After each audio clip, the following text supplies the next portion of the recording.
맞습니다.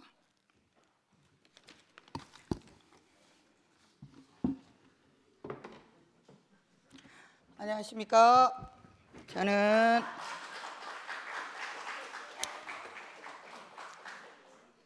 하나님 나라 2PM의 장현정이라고 합니다.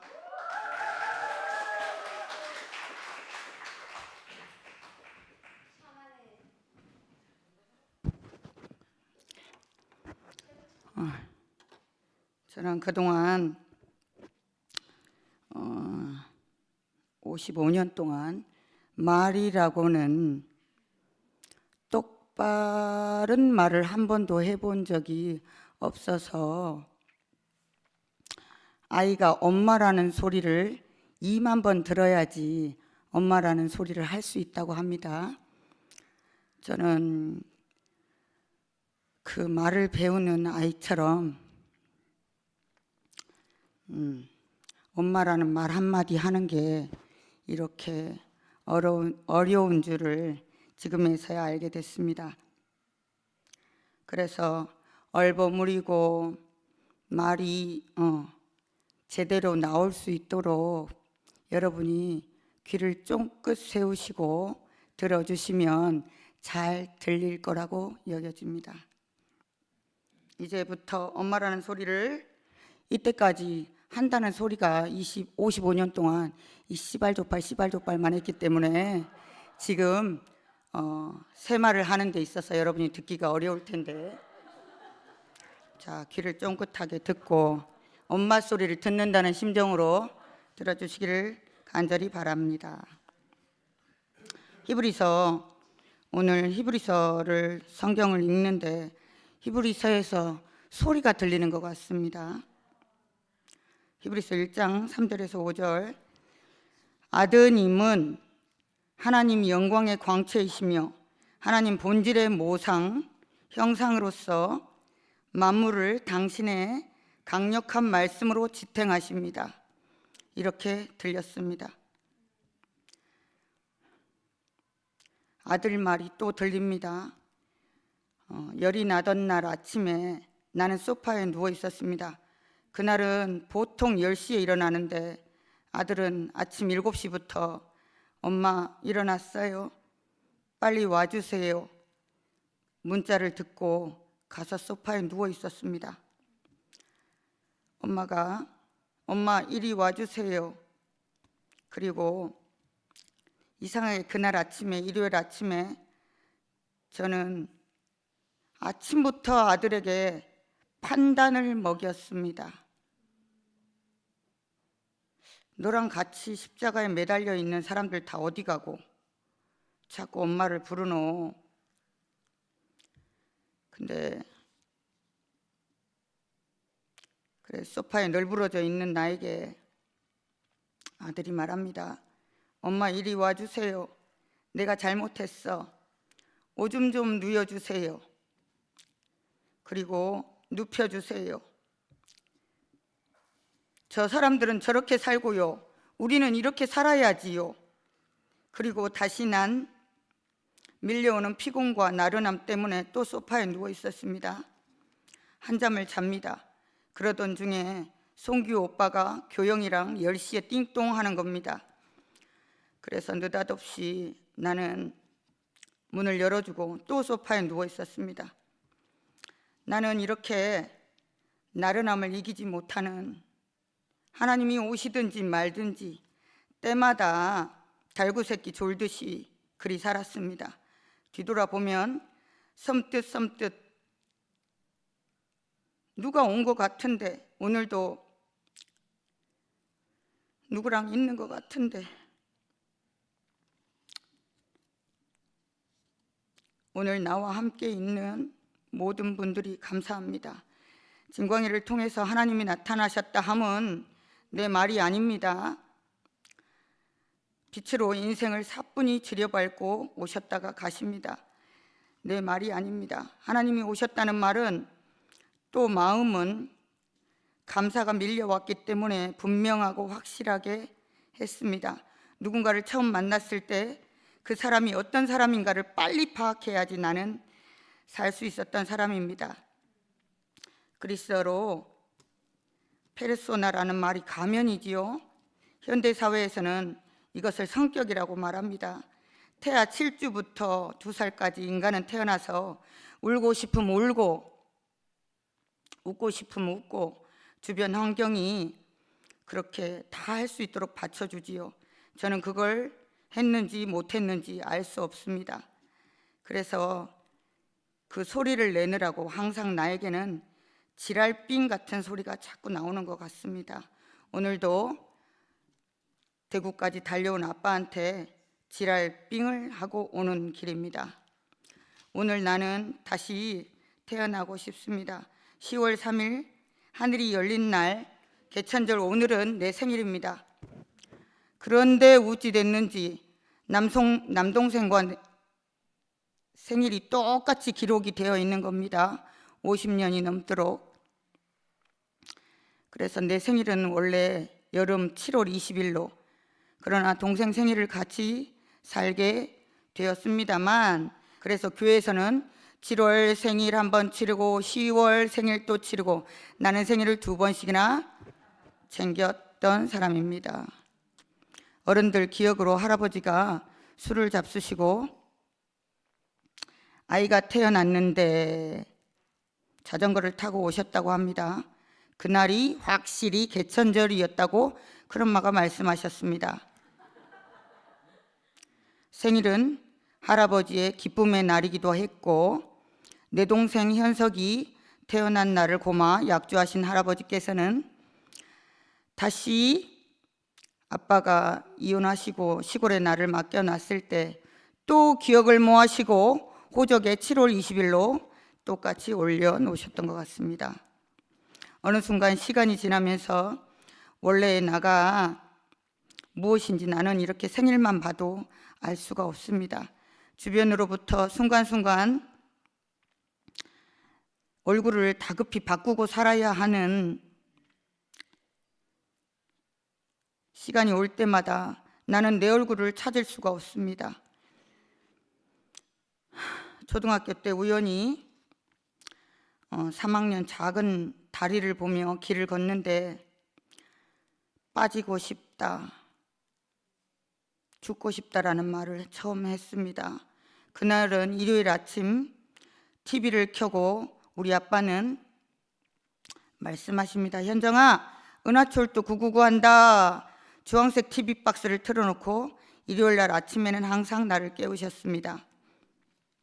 기차가 어둠을 헤치고 은하수를 건너면 우주 정거장에 햇빛이 쏟아지네.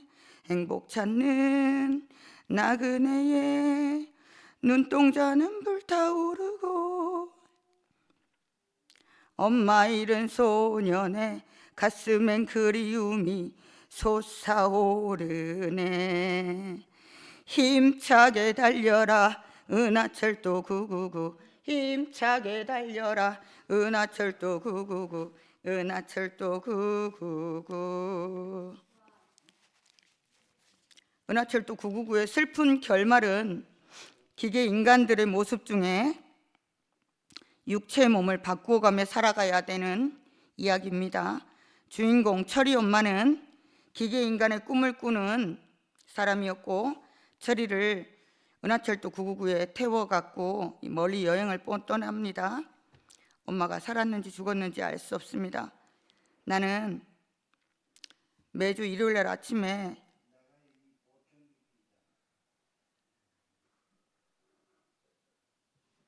이 만화 영화를 보면서 엄마를 그리워했던 것 같습니다. 거기에 나오는 메텔이라는 여자가 있습니다. 철이를 돌봐주고 함께 지내고, 그래서 철이는 엄마 같은 메텔에게 따뜻함을 느끼고 여행을 합니다. 사람들의 삶을 통해 철이는 기계 인간에 대해 많은 생각을 하는 것이 만화 영화의 여정이었습니다. 나는 일요일 아침마다 눈물을 감추며 일어났습니다. 아빠는 깨우며 교회 가야지. 자기 엄마를 닮은 메텔을 사랑하게 되는 철이가 늘 마지막으로 보이면서 나는 일요일날 아침에 노량진 교회, 아빠가 가라는 교회를 항상 가게 되었습니다. 거기 철이의 내용은 인간성을 잃은 기계백작 철이 엄마를 안중에는 박제해서 장식해 두었던 것으로 압니다.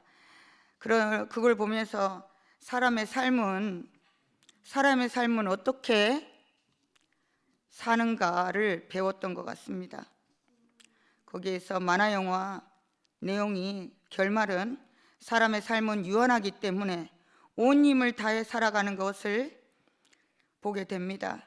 그래서 나는 작은 힘을 일으켜서 살았던 것 같습니다. 저는 애니메이션을 좋아합니다.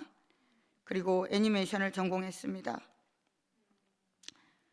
그리고 판화기법이라는 판화미술을 전공했습니다. 이 그림을 나는 평생 그릴 수 없을 거라고 생각했습니다.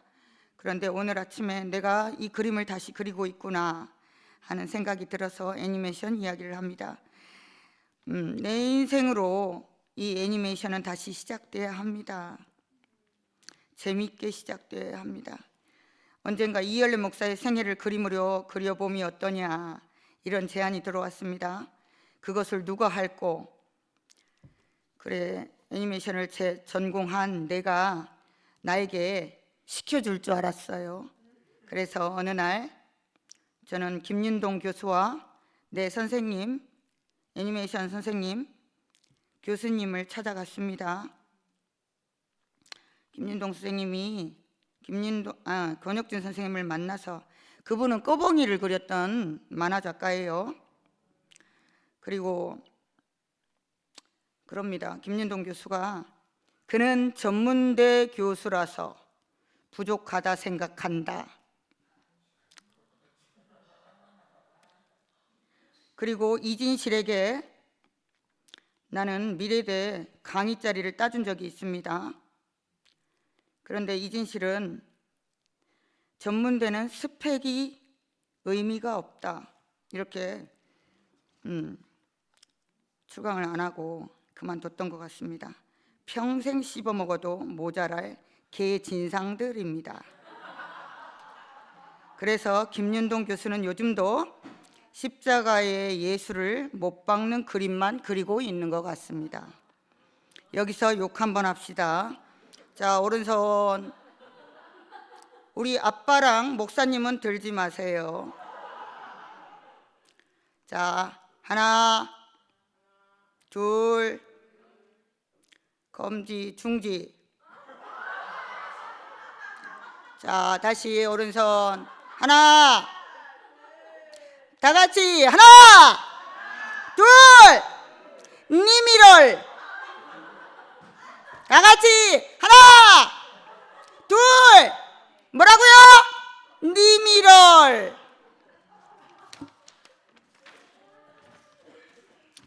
평생 이진실 양의 이 신모띠 그림은, 이 더러운 그림은 지탄을 받아야 합니다.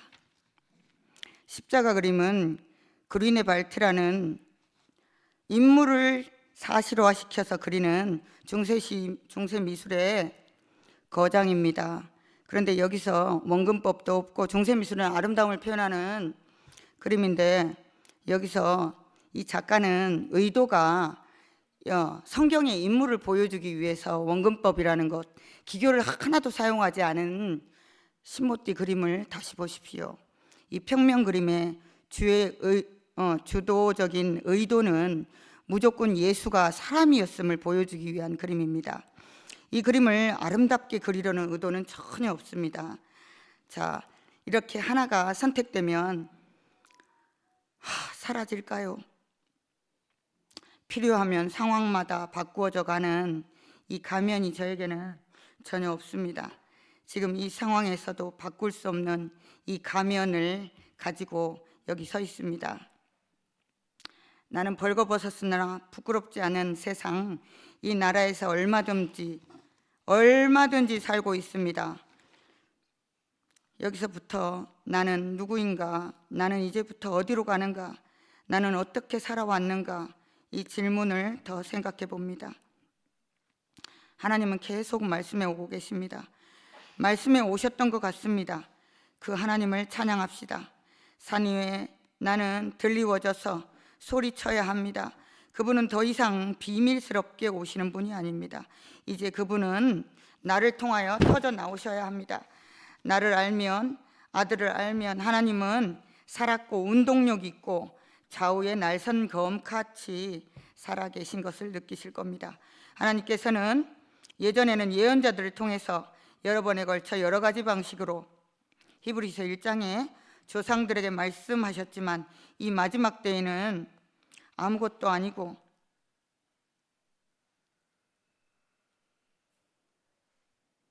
벌거벗었으나 부끄럽지 않은 아들과 나를 통하여 우리에게 말씀하십니다. 사람은 천사보다 좀 못하게 지으셨다고 했습니다.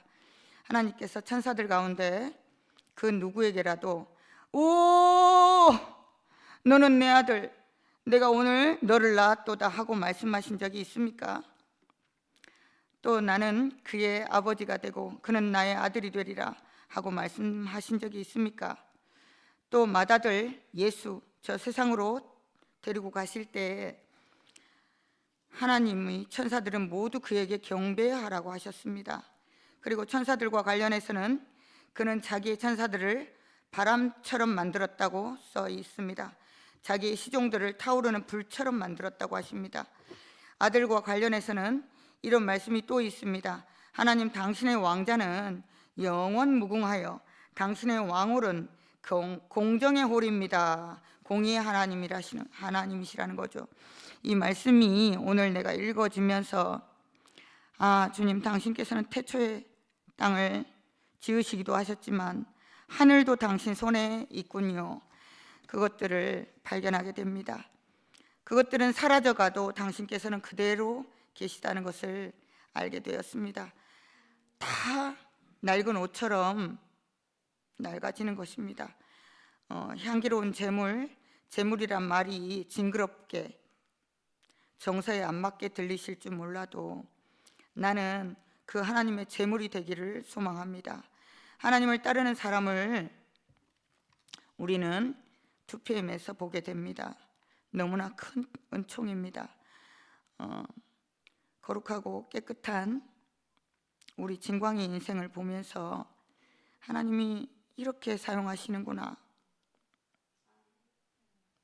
우리 아버지가 살아계시다면 마치마저 안성맞춤이야 이렇게 말씀하실 것 같습니다.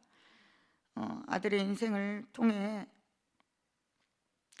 지구의 복으로 하나님이 택하신 백성이 하나님의 택하신 자가 이렇게 복이구나 이렇게 오늘 나는 알게 되었습니다. 전운한 아버님의 말씀이 이렇게 들리는군요.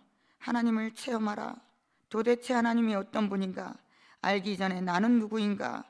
하나님을 믿는다. 하나님을 사랑한다. 다 헛구역질 나는 위선이었고 가식이고 가면이라는 것을 나는 내 스스로 발견합니다. 나는 교회 안에서 나만, 내 아들만, 눈누난 나만 살면 되는 사람이었습니다. 하나님이 오시든지 안 오시든지 말든지 가든지 말든지 하나님을 경험하지 않는 사람이었다고요. 하나님을 경험하기 싫은 사람이었다고요. 그래서 나는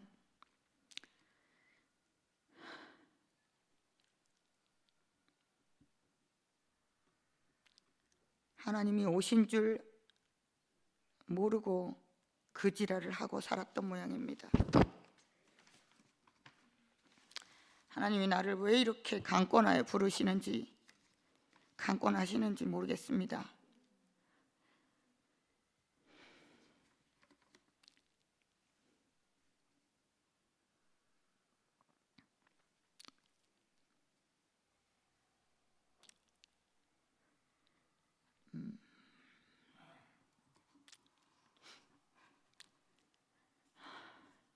목사님 말씀을 다시 한번 읽어보니까 혼돈에서 먼지처럼 사람을 지으시고 또 하나님의 때 카이로스를 거쳐서 하나님 은혜를 받은 사람, 하나님이 은혜를 준 사람, 넘치게 준 사람 안에서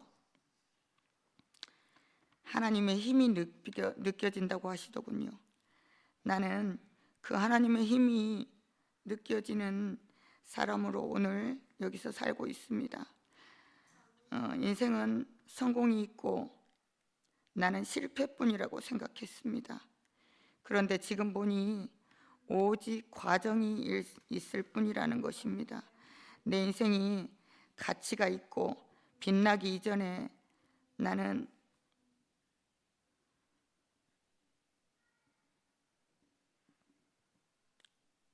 빛이 날 거라는 상상도 못했습니다. 그런데 아들이 살다가 간 자리에서 내 인생의 빛이 보입니다.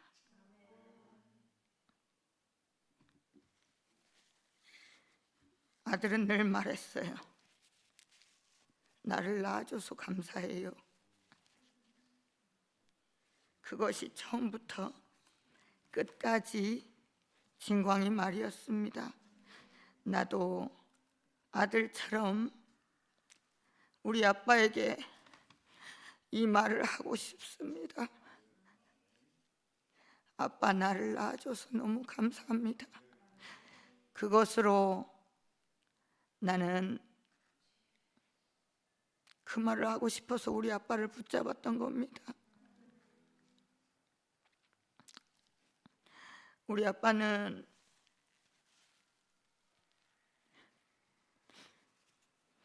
보시다시피 딸이 불면 날아갈까, 뒤에서 넘어질까 늘 따라오시던 양반입니다. 그런데 나는 한 번도 아빠를 돌아보지 않았습니다. 그러든지 말든지 아빠는 나를 키울 때는 고모들 말로 땅에 내려놓기도 아까워했다고 합니다. 그래서 어느 날 돌 위에 앉혀놓고 자기 담뱃재가 내 다리에 떨어진 줄도 모르고 담배를 태우셨던 것 같습니다. 우리 아빠는 별나기 그지없었던 사람입니다. 그래서 그런지 나도 우리 아들을 별나게 키웠던 것 같습니다. 내 동생도 더러우면 닦고 하다가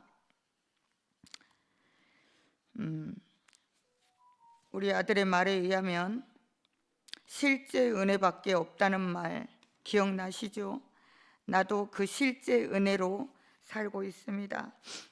봄에 퇴비를 넣어서 또 똥퇴비를 넣는 줄 알고 있습니다. 농약방에서 닭똥도 넣고 음식물 쓰레기도 넣고 다 땅에 넣었는데 흙에서 나는 향기는 똥 냄새가 나든가요?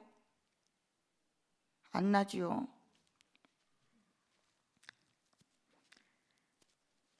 내 안에서 나는 내가 나를 휘적거리면 늘 똥 냄새가 날 줄 알았습니다. 그런데 오늘 나의 냄새를 맡아보니 내겐 똥 냄새가 아니라 너무나 향기로운 흙 냄새가 나더군요. 아빠는 항상 내 앞에서 버티고 계셨고 뒤에서도 넘어질까 봐 항상 기다리고 계셨던 분인 것 같습니다. 나는 이 마지막 날, 나는 아들이 마지막 날 엄마 이리 와줘요. 저 위에 사람들을 나는 판단했어요.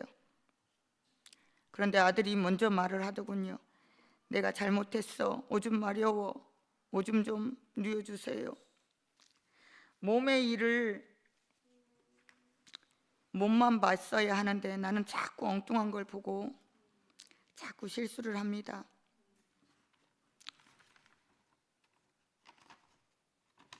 나는 뭔 말을 하냐.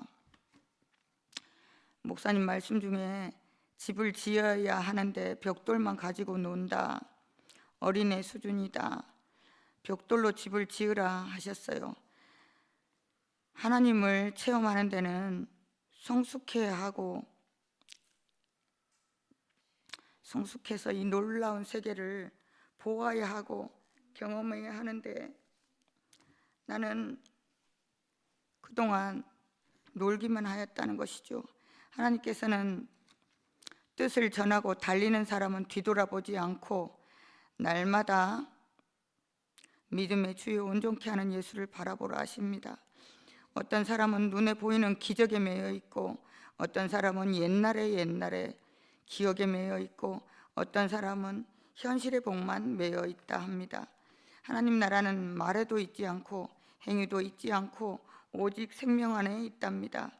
하나님 아버지 안에 산다는 것은 나는 우리 아빠의 마음에 사는 것이라고 생각해요. 내 마음 안에 내 아들이 살아있는 것처럼 나는 걷고 뛰고 달려가기를 소망합니다. 다시는 아빠가 넘어질까 뒤에서 잡아주지 않아도 될 만큼 건강하게 달려갈 것입니다. 나는 유관순을 좋아해요. 유관순이 저렇게 모진 고문을 당하면서 어떤 사람이 물었대요. 16살 왜 이렇게까지 합니까? 유관순이 그랬다죠. 그럼 누가 합니까? 그럼 누가 합니까? 저도 그런 마음이에요. 하나님을 보여주고 체험하고 재현하는 사람으로 유관순처럼 살기를 원합니다. 기도하시겠습니다. 하나님, 예수 그리스도의 몸으로 지으시고 부르시고 살게 하시고 오늘 여기에 있게 하심을 감사합니다. 아들의 몸도 나서 자라서 여기에 잠들게 하심을 감사합니다. 참 길들이기 힘든 나를 여기 두심을 감사합니다. 오늘 우리 아빠도 나와 함께 있게 하심을 감사합니다. 같이 있는 하나님 당신의 몸으로 나를 있게 하심을 감사합니다. 겸손과 온유와 오래 참음으로 나를 엄마처럼 평안의 품에 안고 있는 이 형제들을 허락하여 주심을 감사합니다. 예수님 이름으로 기도합니다. 아멘.